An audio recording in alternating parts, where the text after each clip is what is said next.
Whether filing a bill at the front of the House, testifying before a committee, or helping with a food drive, it's easy to eye Representative Kim King with those trademark hats. I would like to call House Floor Amendment 7. She's a state lawmaker, a business owner, mother, and grandmother. You could call her a woman of many hats. That seems very appropriate. But she's quick to point out, this is not a fashion statement. in fact, it's a necessity brought on by a surprise diagnosis 18 months ago.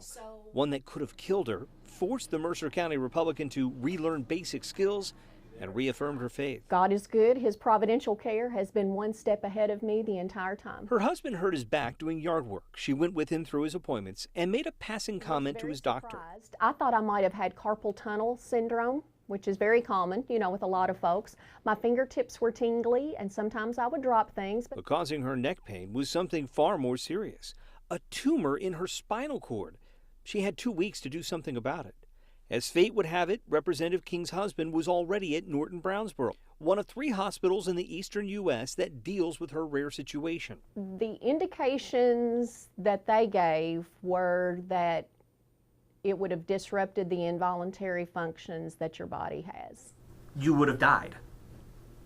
It would have disrupted the involuntary functions of your body. I mean, who knows how it would have ended up, but yeah, if your heart rhythm is interrupted or your breathing is interrupted, it usually does not go well. They warned that the surgery itself could paralyze, leave her on a ventilator, or worse. And so I spent about a week deciding if that's how I wanted to spend the last, if they were going to be my last few days, is that how I would want to spend them?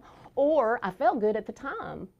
Do I want to finish out my days feeling well, playing with my grandkids, or taking on those very real risks? She prayed, her family prayed, her church family prayed. We said, God has us in this building, Norton Brownsboro, one of only 3 in the eastern United States that does this. I don't believe he would have you here if he doesn't want you to take on this surgery. It's been a long road to recovery. Separating one paper from another is very much a challenge. Which is where the hats enter this story. There's a little bit of a misconception. I'm trying to make a fashion statement, but I can't be trusted with a hot curling iron.